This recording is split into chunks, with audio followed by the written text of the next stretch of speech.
62. Inkosi Musiphalana Webana.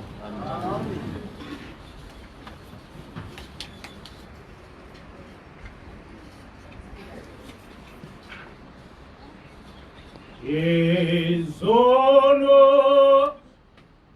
zami zandile kunezinwele ekhanda lami awe izono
Amen.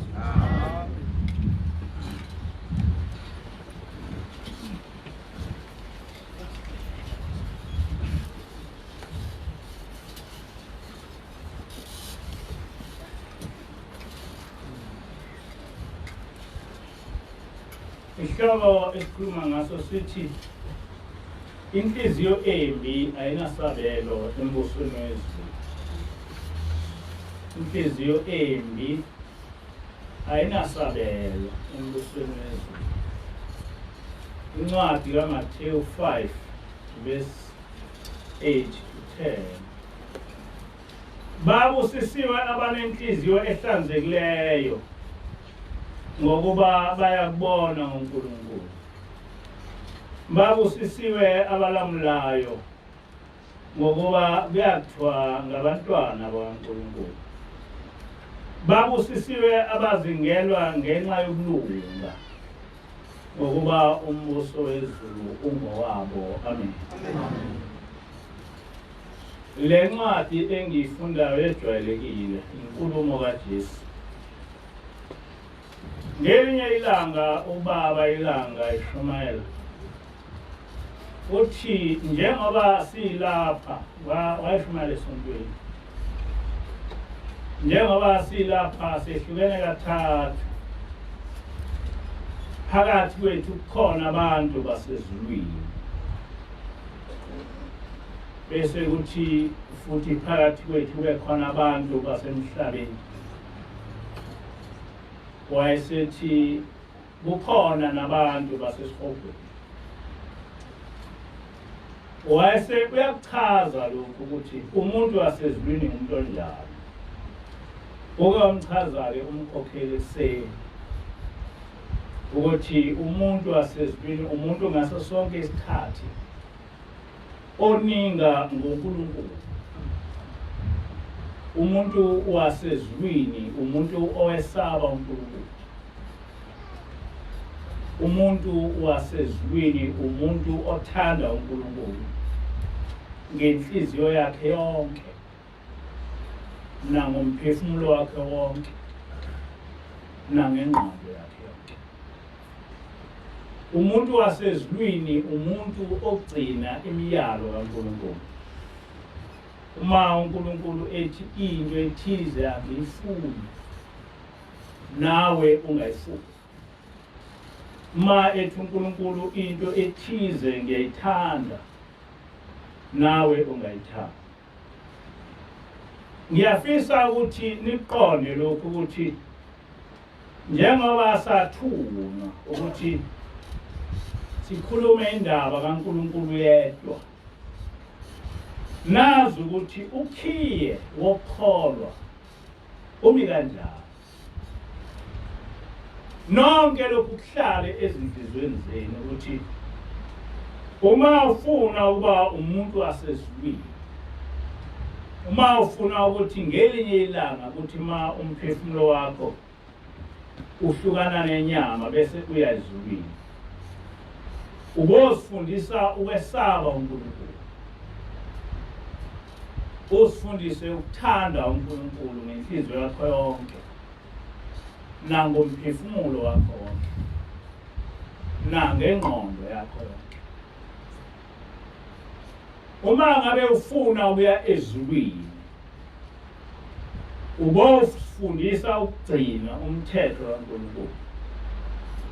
Uma ethi uNkulunkulu into ethize angiyifuni, nawe leyo nto ungayifuni. Uma ethi uNkulunkulu into ethize ngiyayithanda, nawe leyo nto uyithanda. Ngaso sonke isikhathi ucele uNkulunkulu ukuthi ucela ukuthi akuphe inhliziyo yokwenyanya isono. Ngoba uma ngabe unenhliziyo yokwenyanya isono, usuke uzongena ezulwini. Ngoba yonke into esawumuntu ekulahlweni isono. Kodwa isono siyathandeka. Isono siyathandeka. ikhona-ke ngithi uma ufuna ukuya ezulwini ubocela uNkulunkulu uthi Nkosi ngicela ukuba ungiphe inhliziyo yokwenyanya isono. Ayikho into eyinkinga kumuntu wonke njengenhliziyo embi. Ayikho into esithiyo sokukholwa edlula ukuba nenhliziyo embi. Ngoba ngenkathi uphakamisa isandla uthi ngiyayikhetha inkosi yasekuphakameni, inhliziyo embi ayikhethi.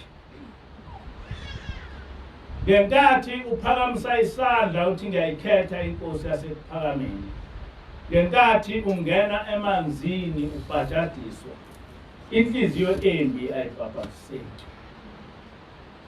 Ngenkathi unikezwa isikhundla noma uba umshumayeli noma uba umkhokheli noma uba umvangeli noma uba umfundisi, inhliziyo embi ayithathi lezi zikhundla. Noma ungathatha isikhundla sokuba umholi webandla njengoba umholi webandla, kodwa inhliziyo embi ayikwenzi. Ngakho-ke ayikho into ebalulekile njengokuthi ugade inhliziyo yakho, ngoba inhliziyo embi ayikhulelwa, inhliziyo embi ayikholelwa. Noma ngabe ukholwe kanjani, kodwa uma ngabe ungayigadanga inhliziyo yakho usenkingeni. Baningi abantu phakathi kwethu abangayigadi inhliziyo, abavumela inhliziyo ukuthi yenze noma yini, noma umuntu usewumfundisi enze into ongafanele ukuthi ngabe yenziwa umuntu owumfundisi. Ubaba Ilanga esikhathini esiphambili wakwakhuluma ngendaba yomfundisi wakuleli bandla wamaNazaretha. Lo mfundisi uthi ubaba ngathi ngihamba nobaba esho umprofeti, wayesekhomba umfundisi webandla lakhe wathi, mntanami unjani lo mfundisi? Uthi-ke ubaba Ilanga ngathi, baba ngibona enenhliziyo enhle emnene. Uthi-ke ubaba mkhulu wayese uyahleka wathi, hawu mntanami omncane, wathi hawu mntanami omncane. Wathi uma uthi umnene uqinisile, kodwa uma uthi unenhliziyo enhle awukazi. Uma uthi lo mfundisi umnene uqinisile umnene, kodwa uma uthi unenhliziyo enhle awazi. Uthi-ke ubaba Ilanga ngangayiqonda le nto uthi kanjani, ngoba lo mfundisi ubonakala enenhliziyo enhle noma esibona uyajabula uba yiyo yonke into. Uthi kodwa ngelinye ilanga ngathi ngibuya esikoleni ngathola kunomshumayeli ogulayo kakhulu, uthi ngase ngiya kuye. Uthi ngithema ngifika kuye wayesethi, Nkosana sengiyahamba. Uthi-ke ubaba Ilanga wayengekho ubaba omkhulu ekuphakameni, wayesethi lo mshumayeli, Nkosana sengiyahamba, ngicela ukuba ungitshelele ubaba ukuthi njengoba ngihamba njena ngibulale umfundisi uSibanibani. Uthi wangitshela wathi wangibiza, ngithema ngifika lapha wayesefike nginikeza amasi. Ngithema ngawadla lamasi, uthe kusendleleni ngawahlanza khona phambi kwakhe. Uthi kusukela lapho ngagula kakhulu. Uthi njengamanje nje ngilindele kuba kufike noma yisiphi isikhathi bese ngiyahamba, kodwa umtshele ubaba ukuthi ngibulalwe umfundisi uSibanibani. Uthi-ke ubaba ngempela lo mshumayeli wahamba emhlabeni ebulawa umfundisi. Uthi uthema ngabe sefikile ubaba ngase ngiyamtshela ngithi, baba umshumayeli uSibanibani ngaphambi kokuthi ehambe ungibizile wantshela ukuthi ubulawe usibala. Uthi-ke ubaba mkhulu uyakhumbula into engakutshela yona. Uyakhumbula into engakutshela yona. Wathona lo mfundisi unenhliziyo enhle. Ngakutshela ngathi usemncane. Awuyazi inhliziyo enhle. Lo muntu akanayo inhliziyo enhle. Ma uthi umnene uqinisile kodwa ma uthi unenhliziyo enhle akanayo. Uthi-ke wayesethi ubaba mkhulu le nhliziyo embi yakhe inkinga kuye. Wathi uma ngabe engashintshi akayi lapho esiyakho. Le nhliziyo yalomfundisi inkinga kuye. Uma ngabe ingashintshi eselapha emhlabeni akayi lapho esiyakho. Uthi-ke ubaba uma echaza lo mshumayeli, uthi lo mshumayeli wayekhuthele akha izindlu lapha ePhakameni. Uthi enesandla nje sihle sokwakha izindlu futhi ewumuntu olungile. Uthi ubaba ilanga wayengakaze etholakale ngisho kumantombazana etholakale sekhonza kumakhosazana. Amakhosazana ayemaningi ePhakameni. Uthi nje wayengenaso nje isici engakaze soleke. Umuntu nobaba mkhulu emthandayo. Umuntu ke uma ngabe enza izinto ezinhle uyathandeka. Lo mfundisi wenyanya khona lokho. Wenyanya nje ukuthi lo mshumayeli uyathandeka. Akusiyona into ongasheshe uyicabange ukuthi ungabulawa umfundisi. Umshumayeli. Kodwa inhliziyo embi iyakwenza lokho.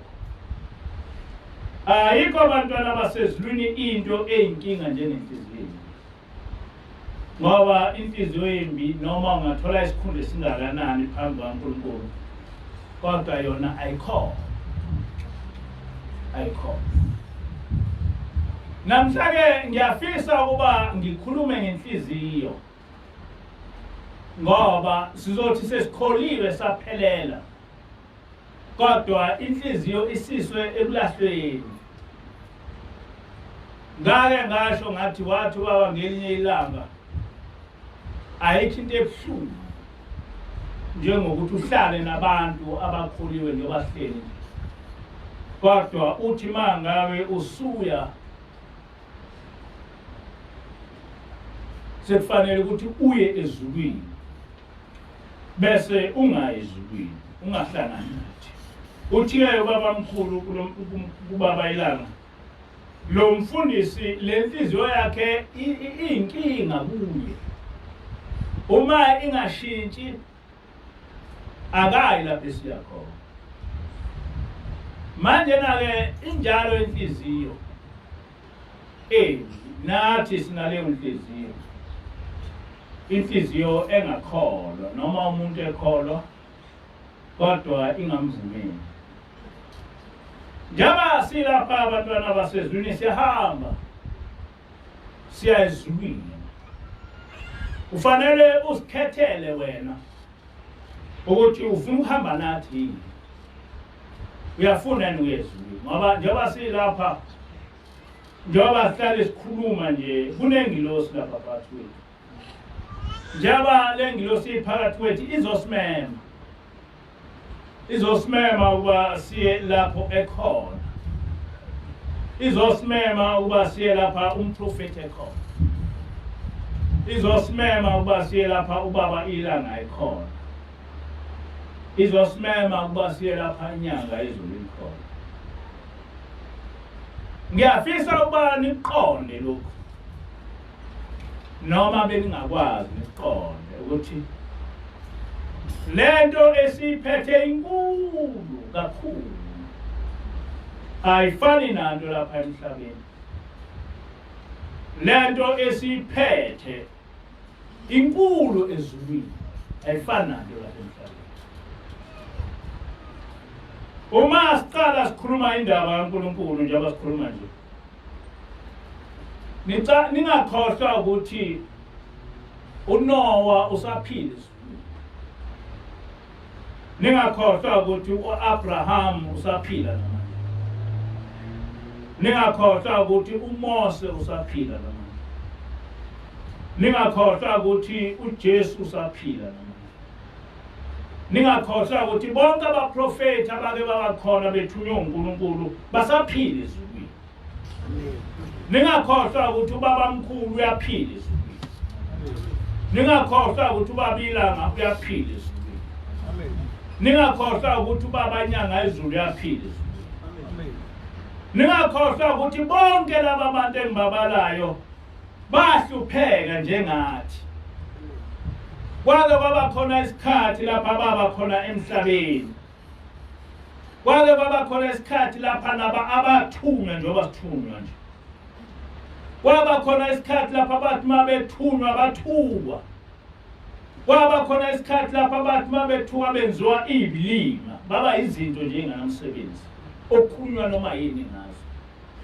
Ngakho ke lapha bakhona bane interest yokuthi lento esayilwela kangaka kungenzeka ukuba ibuye ivuke emhlabeni. uNoah ngenkathi etshela abantu ukuthi abayeke izono, ngenkathi akha umkhumbi wenziwa isilimo, no-Abraham bake babhekana nalesi simo esibhekene naso. NoMose wabhekana nalesi simo esibhekene naso. Nabaprofeti bonke bakwa-Israyeli babhekana nalesi simo. NoJesu wabhekana nalesi simo. NoShembe wabhekana nalesi simo. Kudinga ukuthi nibe ne-clear insight of what is happening. Kodwa le insight yenu ingaqali la, iqale kuNoah. Nibheke ukuthi uNoah wathi ma esemhlabeni waphila kanjani, lento lena wayivusa kanjani. Uma nihamba nibheke uAbraham ukuthi waze kwathiwa uyise wamakholwa njena ngoba wayenzani emhlabeni abantu abangayenzi. Nibheke ukuthi uMose waze kwathiwa njena sigcine imithetho yakhe uNkulunkulu owayiletha lapha emhlabeni. uMose wahlupheka kangakanani ehamba namaNazaretha ngesikhathi sakhe. Nicabange ukuthi ubaba mkhulu wahlupheka kangakanani ezofuna lokukholwa. Into eyenza ukuthi ngithi ningayithathi lento kancane, ngoba kuza isikhathi lapho esizoba neTestament lesithathu elizobe likhuluma ngalokhu ukukholwa okufike noShembe, ukuthi uShembe ukuvuse kanjani ukukholwa kukaNoah. uShembe ukuvuse kanjani ukukholwa kukaAbraham. uShembe ukuvuse kanjani ukukholwa kukaMose. Mhla uNkulunkulu efike emhlabeni ekwakha ekubekela imithetho, abaprofeti bashumayela ngomthetho uNkulunkulu owulethe kuMose. Nikwazi ukuthi uJesu ukuvuse kanjani lokukholwa. Nazi futhi ukuthi emva kwaJesu kuwe kanjani lokukholwa. Bese nibuka ukuthi emva ke kuba sekuwile emva kwaJesu uShembe ukuvuse kanjani lokukholwa. Emva kokuba uShembe efikile lapha kwawa ngoba kuwe phambi kwethu, ingilosi ifike yakuvusa kanjani lokukholwa. Ngoba lokhu kukholwa esikhuluma ngakho manje na sekuvuswe ingilosi, sinengilosi lapha phakathi kwethu. ifike ngo-2006 manje na 2019 ayikho enye into eyenzayo isifundisa lokhu khona isifundisa lokhu khona njengoba ingilosi iphakathi kwethu izosimema ukuba siyezulwini njengoba izosimema ukuba siyezulwini isinika onke ama-strategies ukuthi uma ufuna ukuya ezulwini fanele ubheke lapha ubheke lapha ubheke lapha kade sikhuluma nomkhokheli nje before size sontweni uthi umkhokheli uhlaleleni uke ukhulume enye into uzohleka uthi abantu behlulwa amagundane igundane uma ushaya elinye lifa ukhala elingashawa likhalelwe ukuthi mina ngizophuma kanjani kulokho yakushawa uthi kodwa abantu uma kufa umuntu bakhalela umuntu ofile bengayikhaleli bona bekhalele lo osefile bengayikhaleli bona ukuthi mina ngizokwedlula kanjani lapha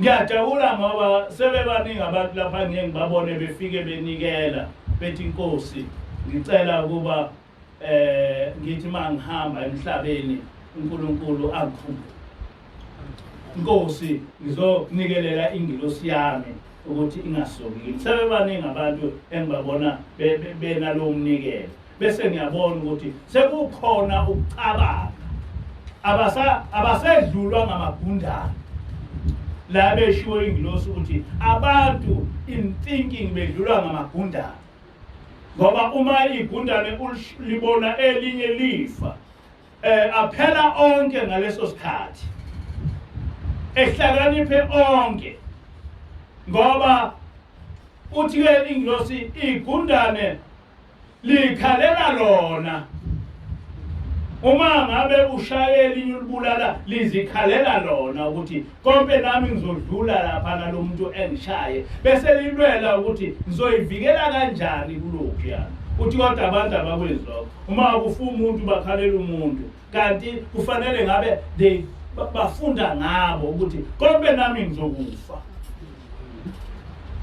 lokho kakhulunywa konke nami ngizokufa manje na-ke lo mfundisi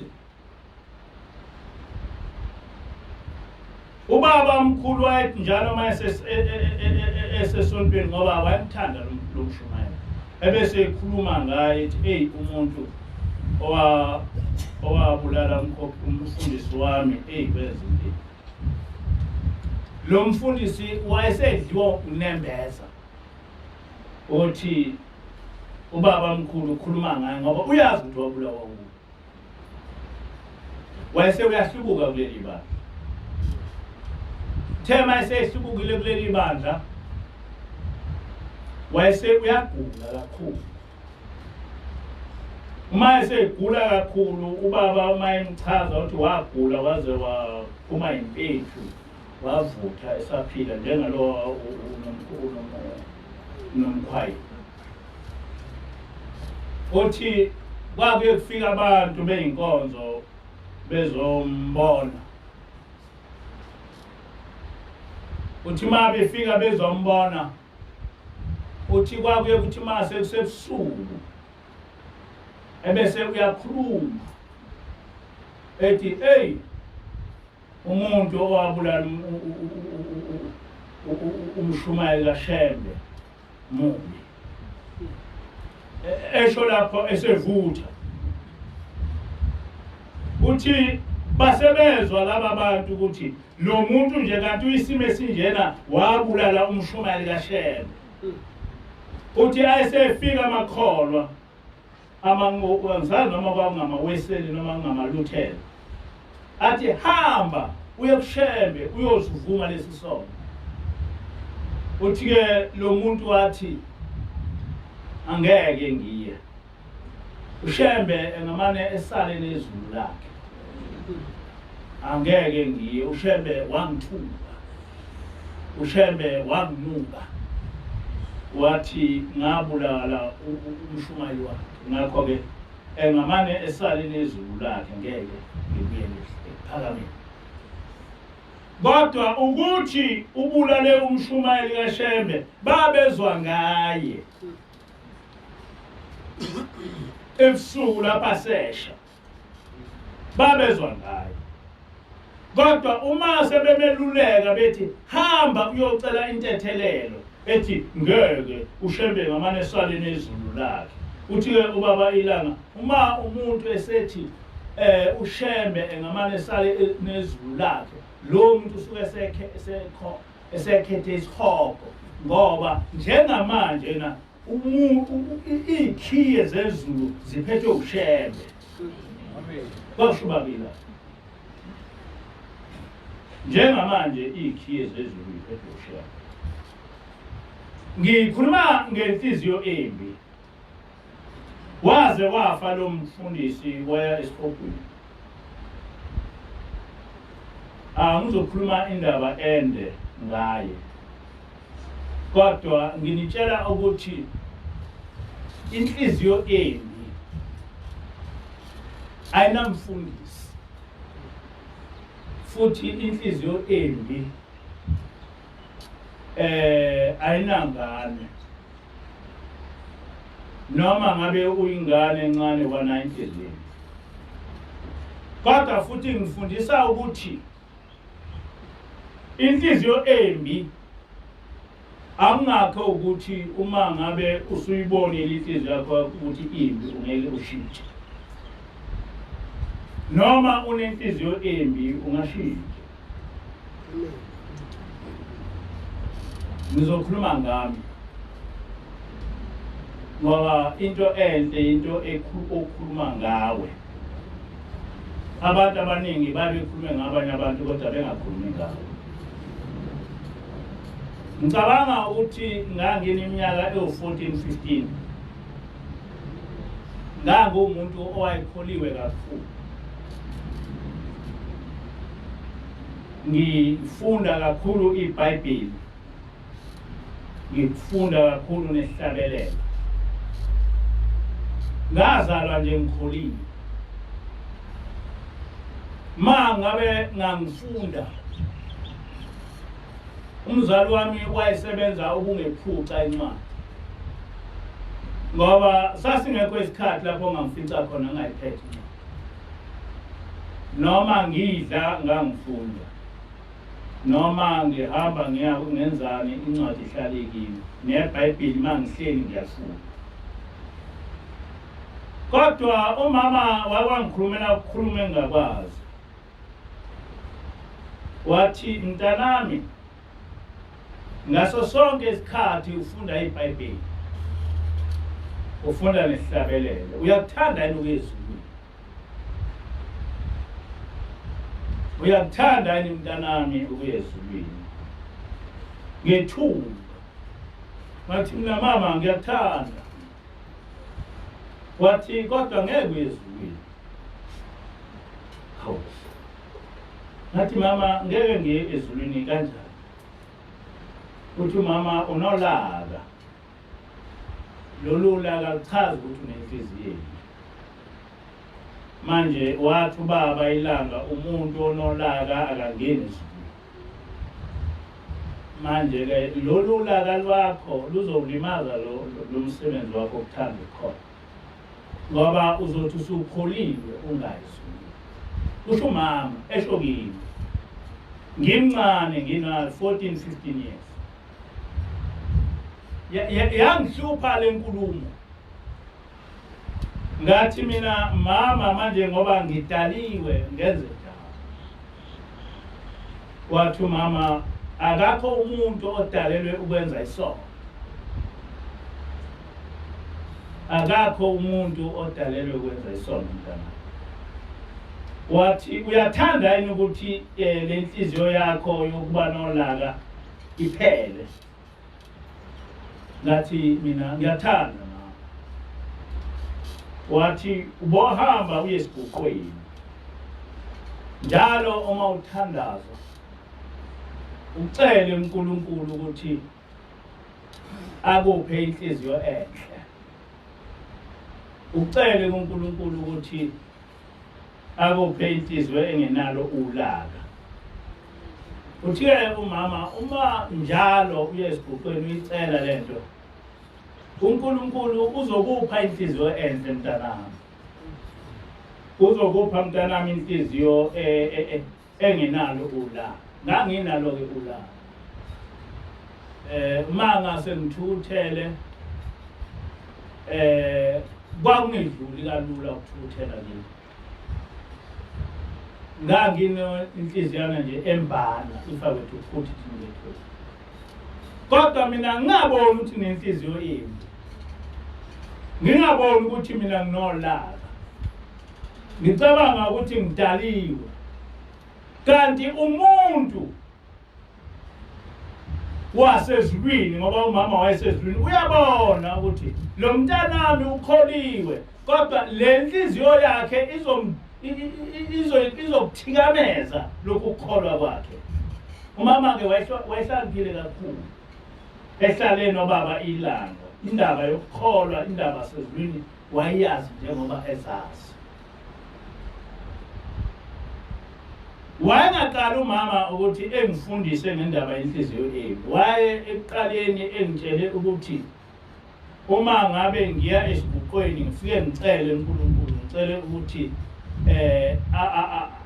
angiphe ukuhlakanipha kwasezulwini. Ngakufundisa umama ukuthi njalo uma ngithandaza ngithi ngicela ukuhlakanipha kwasezulwini. Wayesethi njalo uma uthandaza ucele ukuthi uNkulunkulu akukhumbule ngosuku lapho umphefumulo wakho uyokwehlukana khona nenyama, uNkulunkulu ebeseduze kwakho. Lo mthandazo ngawufunda mhlawumbe ngangina 9 years, ngoba ngaphambi kwalokho ngaqhanga nje sesithandaza, masithandaza silandela umama ukuthi uthini, singazi lutho ukuthi uyipheni into ezoyithandaza ngaphandle ukuthi silandele ukuthi umama uthini, nathi bese sisho lokho. Kodwa sengino 9 years, umama wayesengifundisa ukuthi angothi mangithandaza ngithi Nkosi ngicela ukuba ungiphe ukuhlakanipha kwasezulwini. Nkosi ngicela ukuthi uma ngabe usuthatha umphefumulo wami ube seduze kwami.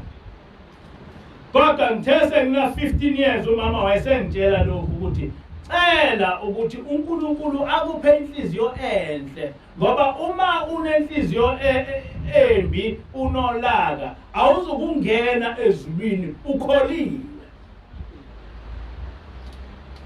Ngeke ungene ezulwini ukholiwe. Nangampela njalo uma ngiye esibhuqweni bese ngifike ngicela lokhu, Nkosi ngicela ungiphe inhliziyo enhle. Ngicela Nkosi uba ungenze ngathukutheli, ngacasulwa lutho. Nangampela kwenzeka. Kwathi kwakuthi mangabe kuba khona into general okufanele ukuba ingicasule, mangeke ngayicabanga lento bese ngiphathwa ikhanda. Lingishaye leli khanda, ngilibone leli khanda ukuthi lidalwa ukuthi ngiyacasula.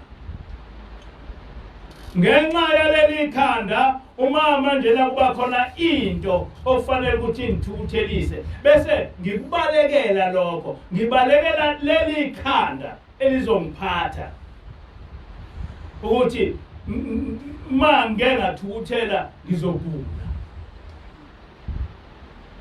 Ngabona kuphela inyanga ngazange ngathukuthela, ngabona kuphela inyanga ezintathu ngazange ngithukuthele, kwaphela inyanga ezisithupha ngazange ngathukuthela, kwaphela unyaka ngazange ngathukuthela, kwaphela iminyaka emibili ngazange ngathukuthela. Manje ngaziwa njengomuntu onenhliziyo enhle ongathukutheli, kanti lokhu kungathukutheli ngikucelile uNkulunkulu.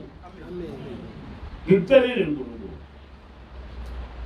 Lwaphela impela ulaka kimi lwangababikho, ngangaziwa ukuthi umuntu oke benolaka, ngoba kuze kube namhlanje na akakho umuntu ongathi umfundisi kunenhliziyo embi, umfundisi impela kodwa ngoba inhliziyo embi yaphela.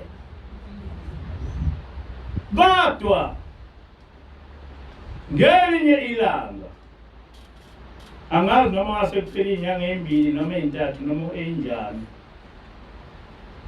omnye umngani wami wathengelwa into angisazi noma kwakuyibhayisikili noma yini ngaphatheka kabi ngagula yangiphatha kabi lento ngagula kodwa mina ngingaboni ukuthi lokhu kugula kwami ngiguliswa ukuthi lo mngani wami uthengelwe into enhle mina engenayo ngathi ngisagula ngiguliswa ilento kwase kuqhamuka izwi angazi ukuthi leli izwi laqhamuka kanjani noma laqhamuka emoyeni noma laqhamuka enhliziyweni angilazi kodwa lona ngiyakhumbula ngilizwe kodwa angisakhumbuli kahle ukuthi izwe laqhamuka emoyeni noma laqhamuka enhliziyweni laselithi leli izwi uyazi ukuthi awuguli inkinga yakho unomona lakhuluma kanjena nje lathi njengoba uzizwa ugula nje kanjena awuguli inkinga unomona hawu nginomona kanti njengoba ngithanda ukukholwa nje kathi nginomona yabona nje ngiyabadabukela abantu abanomona ngoba ngiyakwazi ukuthi umona unjani ayikho into eyinkinga njengomona ngenkathi-ke leli zwi lifika kimi lithi nginomona angibange ngisamtshela umama ngavele lokhu ukuthandaza ngakuhlanganisa nalokhu ngathi Nkosi ngicela ukuba ngingabanawo umona ambaye ngisaya kumama ngacela nje ngathi Nkosi ngicela ukuba ungiphe inhliziyo enhle ungiphe inhliziyo engenawo umona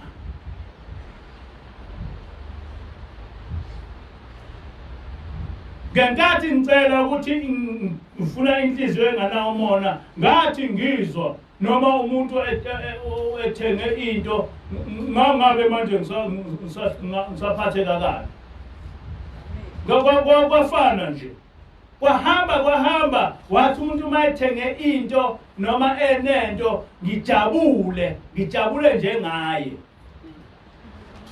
yabo ngijabula ngempela kusukela leso sikhathi manje umuntu enento ngizwe ngijabula ngenkathi naye jabula lokhu kujabula kwakhe kuze kimi kungene kimi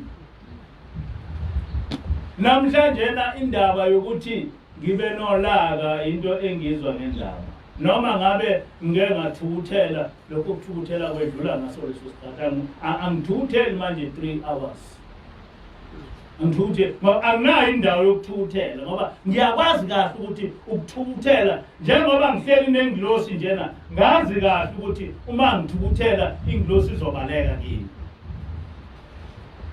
angikwazi ukuthukuthela even nomkhokheli asithukuthelane ngisho singathethisana isikhashana kodwa ngeke kuphele 2 hours nesizungu ukuthi ngadlala umkhokheli for 2 hours singakhulumisana uma ngadlala umkhokheli for 2 hours ngingahlala singakhulumisani lo muntu ehleli nawe uzokwenza njani ngoba ufika noma isiphi isikhathi futhi noma engafikile singamboni usuke ekhona siyamazi manje na-ke ngaleso sizathu asikwazi ukuthi sithukuthele sixabane ngoba sinovalo nalo muntu ehleli naye ngoba nomkhokheli uyamazi ukuthi uyamthanda lo muntu nami ngiyamazi ukuthi ngiyamthanda lo muntu ngiyamazi lo muntu ehleli naye ukuthi uma esibona siphatheke kabi nawe uphatheka kabi so ekuqaleni ngathi ngizwa nginothando labo bonke abantu noma umuntu ethola into enhle ngijabule nalabo abantu njena noma ngabe ngimfisela ukuthi sengathi nonke ngingaba nezimoto noma umuntu elethe imoto kimi ngijabula ukujabula kodwa lokhu ngacela uNkulunkulu wangipha khona nawe ungacela ukuba ungabanayo inhliziyo embi uNkulunkulu akuphe khona ungacela ukuthi ungabanawo umona uNkulunkulu akuphe khona usifune kodwa kuqala ngoba ayikho into eyinkinga njengomona ayikho into engakwenza ukuthi ukholiwe kodwa uye ekulahlweni okudlula umona. Kodwa umona unamandla kakhulu. Usathane eza kuwe ngomona usenkingeni. Ngoba uma ulele unomona awukwazi ukulala. Umuntu onomona ngempela akakwazi ukulala. Ecabanga ukuthi lo muntu lona lento oyitholile ningayiqeda kanjani. Umona uwona ozokwenza ukuthi uthakathe. Umona awunendaba nalutho. Njengoba siphakathi lapha nje kunabantu abanomona, kunabantu ababi kakhulu. Kodwa siyibeka. Asikwazi ukuthi sisebenze kahle ngendaba yabantu ababi. Sina.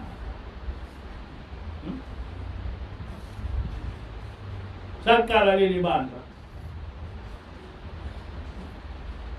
Ingilosi yasenzela ukuthi senze impepho. Sathi masenza impepho khona lapho kwimpepho kwaqhamuka abathakathi.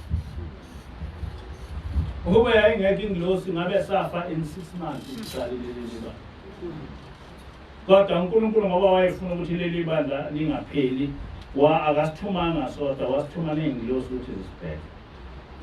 Kodwa kuba yayingekho ingilosi kulento abasebezama ukuyenza empepheni. AmaNazaretha abala sasiyo. Yathi ingilosi lento lena ayisena. Saqhubeka nesidlo. Sathi siqhubeka nesidlo bavele basijika babulala abantu abakhona lapha ngase sidlo.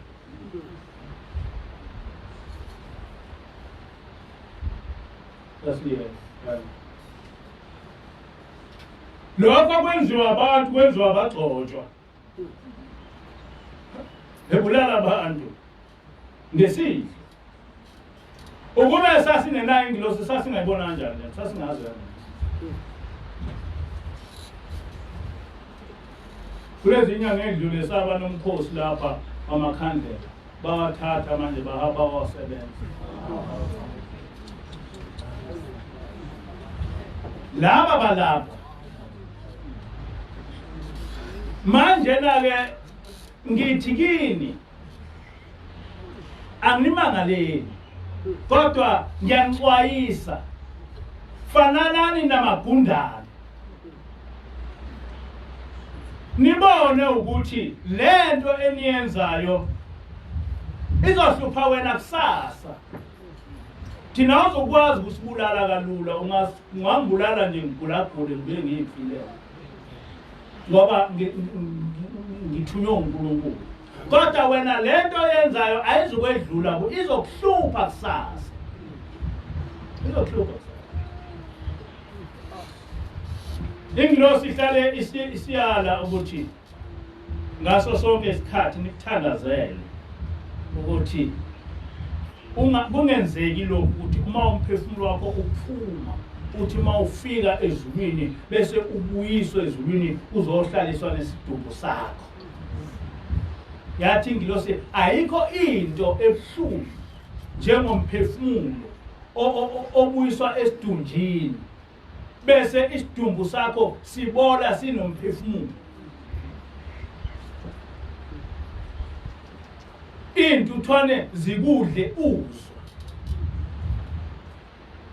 uze ube ngamathambo uzwa isidumbu sakho umphefumulo wakho ubuyiswe uzohlala esidunjini uthi uthathwe lapho usufile bese uphaphama ususethuneni. Njoba ade esho umkhokheli uma ususethuneni akakho umuntu ongakhala kuye ebuzwe. Uma uhleli ubheke phezulu ngeke uyisuse intuthwane noma ingena esweni. Lokhu uhleli ubheke phezulu phansi ethuneni ulokhuza ubola uzwa. ithi-ke ingilosi alikho isihogo esedlula leso hogo. Nicele uNkulunkulu ukuthi ningakwenzi lokho, ningakuzwa lokho buhlungu. Kodwa uma umuntu ezothakathalela ibandla ethakathe mina, uthi ezulwini kuthiwani?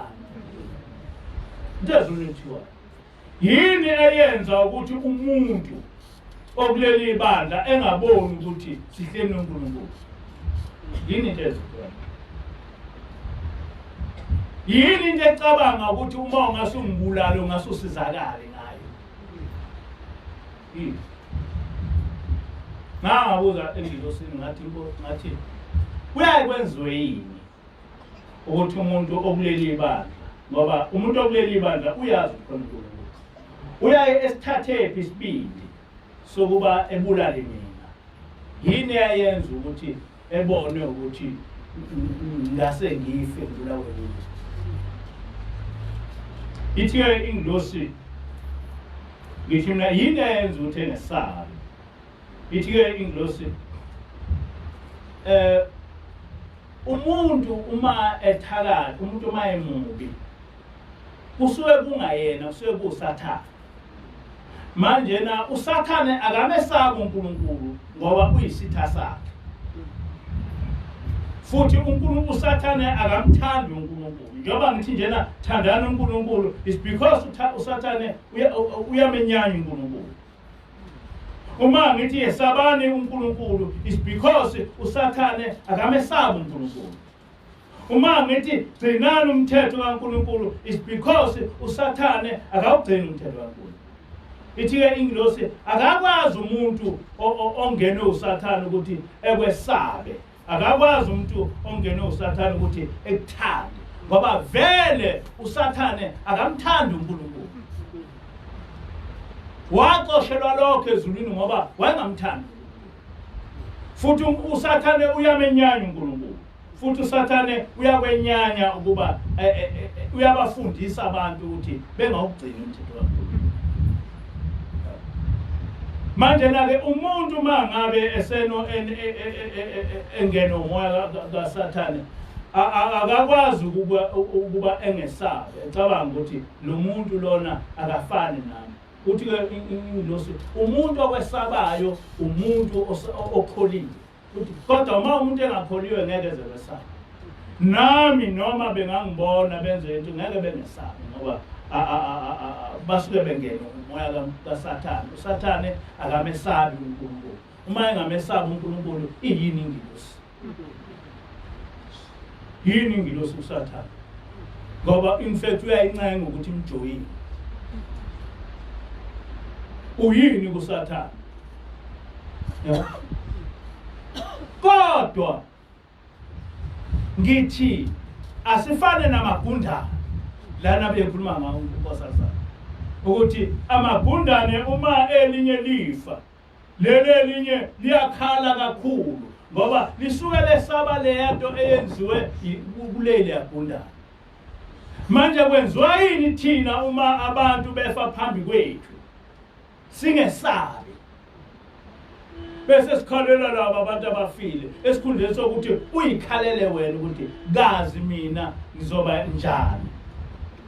Yini sikhalele thina? Yini sikhalele? Yini singayikhaleli thina, sikhalele abantu abafile? Yini ungakufikeli kuwe ukuthi konke ngelinye ilanga ngizokufa? Ngenzeka ukuthi uma sengifile, ngithi uma sengifika lena umoya wami ubuyiswe uyohlala esidunjini. Yini ungakucabangi lokho? Njengoba ngikhuluma lento ucabanga ukuthi ngiyakhohlisa kanjani? Ngikhohliselana? Kungasuka ingilosi ezulwini izosikhohlisa. Isikhohlisela. Njengoba ngithi ngisihlene ingilosi njena ngiyanikhohlisa. Ngikhohlisela. Ngisusa khona ukuthi sihlala nengilosi. Sihlala nengilosi, that's a fact. Noma uma ukuphika lokho is because kukhona umoya othi kuphike. Hayi ngoba ungaboni ukuthi kukhona, kodwa kunomoya okutshela ukuthi kuphike. baningi abantu sebebona ukuthi ikhona ingilosi lapha, kodwa umoya ophakathi kubo uyabenqabela ukuthi bekuvume lokho. Abanye babekhuluma bethi ngihlakaniphile nginjani, hayi ukuthi ababoni ukuthi lento lena ayiveli kimi, kukhona umuntu wasezulwini ngihleli nawo. Kodwa kunomuntu nabo abanaye obaphikisayo othi ningakuvumi lokho. Noma abanye sebekuvumile bethi ikhona ingilosi, baye bethuke yona ingilosi. Bethuke. Besho lokhu analokhu. Hayi ngoba bengaboni. Abantu abaningi hayi ukuthi ababoni ukuthi kwenzekani. Ababoni ukuthi kuleli bandla khona umuntu wasezulwini ohleli khona. Hayi ukuthi ababoni. Njengoba ngitshela nje ngithi lokhu kukholwa esikuvuselayo uma ngabe sishumayela thina, uNowa uyama ezulwini elalela ukuthi sithini. uNowa, uAbraham uyama elalele ukuthi sithini. uMoses owafikisa lokhu kukholwa uhlaka yedwa. Abaprofeti Elijah no Isaiah bahleka bodwa bethi ungase lo msebenzi esawenza uyavuka, ngoba ngenkathi ukhotha ulokhuza uMoses uyajabula uMoses, ngenkathi ukhotha uAbraham uyajabula uAbraham, ngoba utshela uNkulunkulu ukuthi uAbraham wasebenzela uNkulunkulu. Uyamkhotha uyamtshela. Ikhona kubalekile ukuthi njalo uma ukhuluma usho ukuthi lento ngiyithathe kubani, ngoba lo muntu lowo omkhothayo kuyabhalwa ngaye ukuthi kukhona into owathi esemhlabeni wayikhuluma yasala yakhulunywa emva kwama-thousand and thousand of years ago yakhulunywa. So ngenkathi ukhotha uIsaiah ukuthi uIsaiah wathi, uIsaiah ngisho ezulwini uyakujabulela lokho. Ngenkathi ukhotha ubabamkhulu ukuthi ubabamkhulu wathi, ubabamkhulu nalapho ekhona uyakujabulela lokho. Ngenkathi ukhotha ubaba ilanga ukuthi ubaba ilanga wasifundisa ukuthi nalapho ekhona uyajabulela. Ikhona ubaba ilanga wathuma ingilosi, yathi ingilosi ubaba ilanga uthena fundisana abantu ngendaba kaJehova. Manje bafundisa kodwa nibafundise ngendlela ubaba mkhulu wafundisa, ngoba ufuna ukuthi lapho ekhona ubaba mkhulu ethola ukujabula ukuthi lokho engakufundisayo sekuyakhulunywa manje.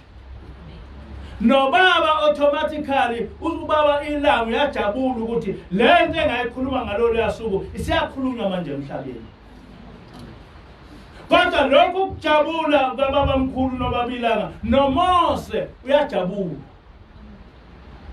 noAbraham uyajabula, noNowa uyajabula, ngoba bonke laba bantu baphila ezulwini, baphila. Amen. Yabona ngiyengithule kufanele ngabe abantu basesaba basihlonipha, ngoba ngike ngithule mina ngithi nawo konke le ntombazana esihleli nayo uma isikhuluma indaba zasezulwini, konke lo muntu ngenkathi kuxoshwa uSathane ungezinye zeingilosi ezasala ezulwini, ungakabikho umhlaba, thina sihleli nomuntu owayekhona uSathane exoshwe ezulwini. Ungakababikho umhlaba, kusekhona izulu lodwa, abantu bengakakhali. Sihleli nomuntu onjalo-ke thina oyayisixoxele indaba enjalo. Uma esekhuluma ngoSathane uyokunixoxela umkhokheli une-memory esimangalisa, enixoxele ukuthi yini unkosazana oyayisixoxele ngayo ngoSathane. Yonke into kaSathane siyayisizwe thina ngomuntu owayekhona uSathane exoshwa. ezulwini. Thina sihleli nomuntu owayekhona uAdamu akhiwa ezulwini. Lo muntu uhleli naye manje. Sihleli nomuntu ongeke umbuze ukuthi umama wakho konke ubani, ubaba wakho konke ubani. Yabo, uhlale naye, ukhulume naye, nixoxe naye, kodwa ngale kwalokho konke ukwazi ngaye kuyaphela. Kuphela ngenkathi esuka nje kuwe, konke ukwazi ngaye kuphelile. Kodwa into esele ngayo indaba yokusifundisa uNkulunkulu. Thina sifundisiwe ngendaba kaNkulunkulu. Make no mistake about that. Sifundisiwe thina ngendaba kaNkulunkulu. Uma ngithi njengoba ungakwenzi lokhu uzokuya esihogweni, angiwesabisi. Ngikutshela iqiniso. Ngoba sifundisiwe ngendaba kaNkulunkulu. Nani musani ukwenza amaphutha. Ngaso sonke isikhathi ninga ngoNkulunkulu. Mesabe uNkulunkulu. Mthande uNkulunkulu ngenhliziyo yakho yonke, umthande uNkulunkulu ngomoya wakho wonke, umthande uNkulunkulu ngengqondo yakho yonke. Umesabe uNkulunkulu. Yonke impilo yakho mayininge ngoNkulunkulu. Njengoba kade esho umkhokheli ethi uNkulunkulu wasibumba. Wathatha umoya wakhe waphefumulela kuwo usaba khona. Kodwa akasibumbanga ukuthi sibe zilwane, sibe yini, sibe wasibumba ukuba sifane naye, kodwa simkhonze. Ayikho into ofanele siyicabange engaphezulu kwaNkulunkulu. Uma ethi uNkulunkulu angifuni ukuthi ubhunde, ngiyasithanda ilokhuza isihluthu sakho, ngiyasithanda isilevu sakho, nawe sithande. Ngoba ugcina umthetho kaNkulunkulu, uyamthanda uNkulunkulu ngenhliziyo yakho yonke, uyamthanda uNkulunkulu ngomoya wakho wonke, uyamthanda uNkulunkulu ngelokhuza ngengqondo yakho yonke. Ngakho-ke uNkulunkulu ngaso sonke isikhathi mjabulise. Musa ukuzakha kunalokhu uNkulunkulu okwakhe ukuba ube yikho. Inkosi ibusise izwi layo. Amen. Inkosi kusekhama kaye. Amen.